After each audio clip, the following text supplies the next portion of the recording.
Good morning, Zimbabweans. Today I want to talk about the current events that are happening in Zimbabwe as we head towards the harmonized elections.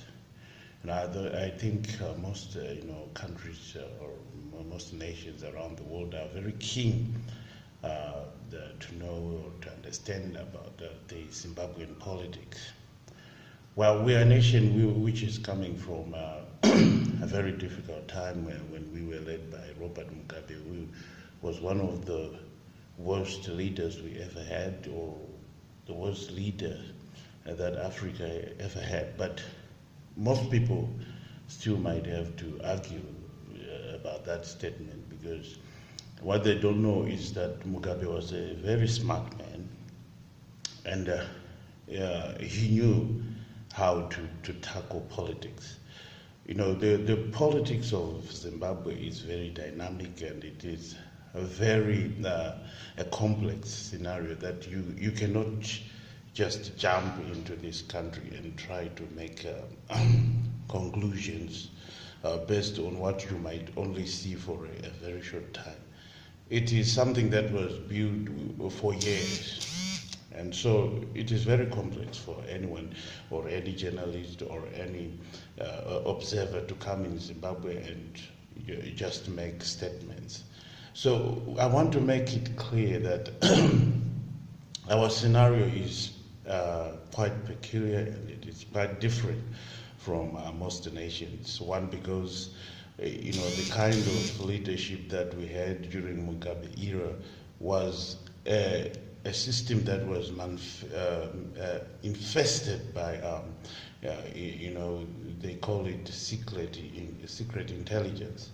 So the people's will for it to be seen, it was very difficult, because there was a lot of intimidation that was happening on the ground.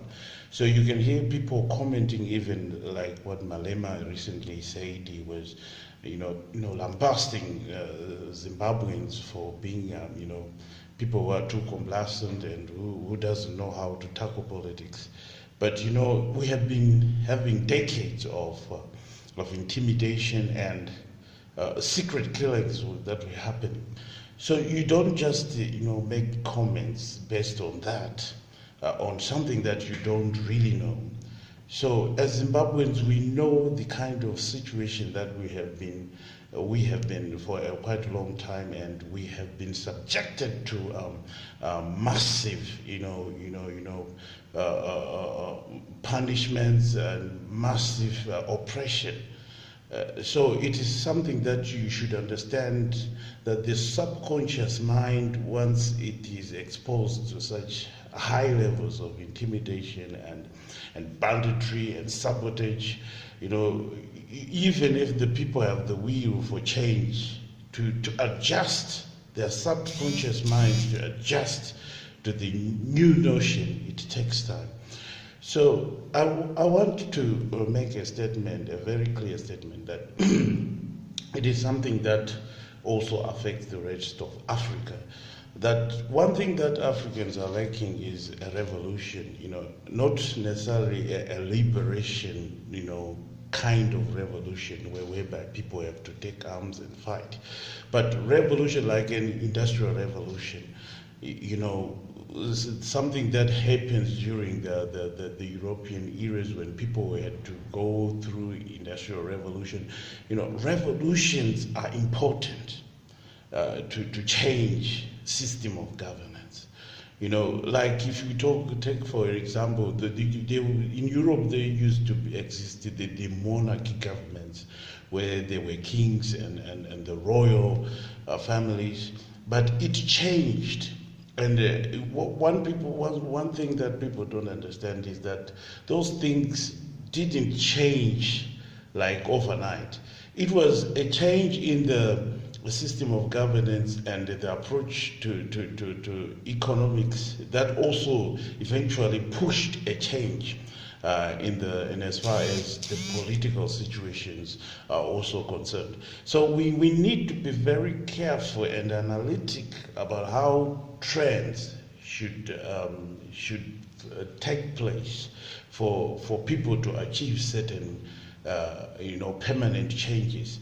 So in Africa, what people need is to be educated about the importance of a revolution, where people should push for certain economic reforms first before they can actually try to tackle head-on the issues of dictatorship and maybe one-party state. In quotes. So in Africa, there exists one-party states. They can talk of democracy, or people can go to elections, but you can actually overall see that the same party remains in power for many years, or for decades, or even some who approach even a century in power. It is possible for that to happen in Africa, because the status of the economy will always give an advantage to the ruling parties. That's the situation. The people will remain poor, and those who are in government are rich. And as a result of that, that party that is in power, which is in control and has resources, it is difficult to remove it, because they will always use resources, the government resources, when times for election come. So we must be very vigilant about that. So what do I have to say about to try to educate opposition parties like in Zimbabwe? Maybe it is quite too ambitious for them to think that they can bring about a change now.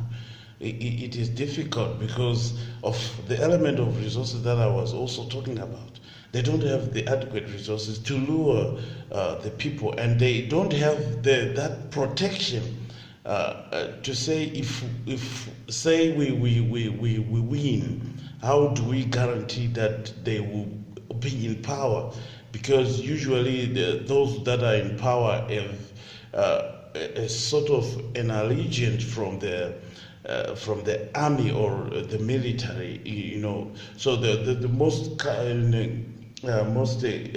governments in Africa, they militarize, their governance. So for the people, for opposition party to have a chance there, it's very difficult. So what is key in such times is maybe for opposition political parties to take a gradual approach. A gradual approach is when they push issues of economy and a change in a way governance is done. So, for example, if say opposition parties have collectively have a big share in parliament, what they can do is to push for reforms. Usually, especially how companies, or how the handling of the funds by the state, they should try to push for independent organization to have access to funds, to control the funds. Like, for example, in Zimbabwe, you can say they can set up an independent body where opposition parties also partake, or even they can look for a company that is outside from their country to come and govern certain, say, resources from the mining sector. They can do that because once that is achieved, then the next elections, this other party that is in control will have limited resources, so they can possibly have a chance of removing or of outclassing the ruling party. So it is very important now that people like Chamisa should sit down and draft a concept.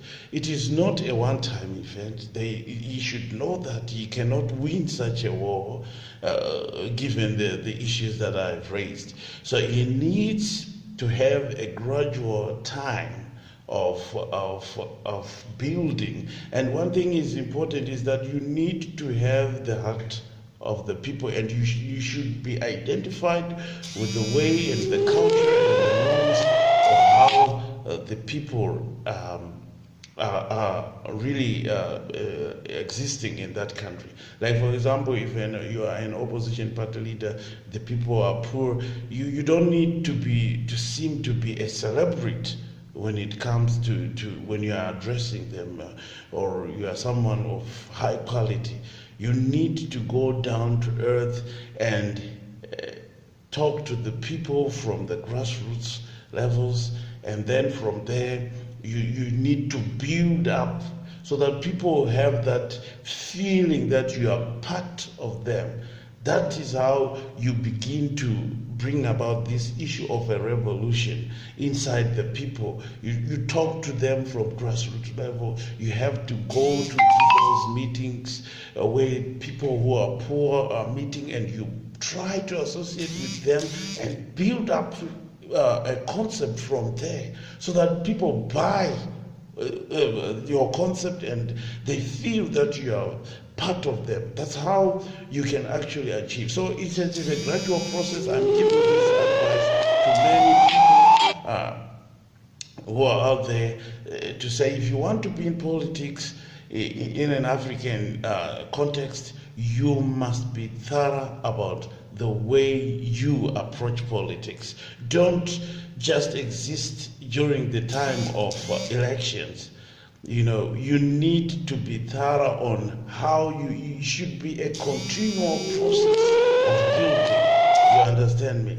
You need to build continuously and going up gradually, and so that the people understand and grasp what you are talking about. So this is very key.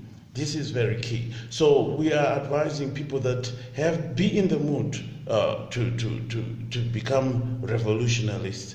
Be in that mood to drive the people to build that concept inside the people, that they should speak more about how the government should be in operation rather than who leads. It's about how the governance, the system of governance should be arranged so that it benefits the people, and it takes away gradually the power from the leadership to the people. That is key. Thank you very much.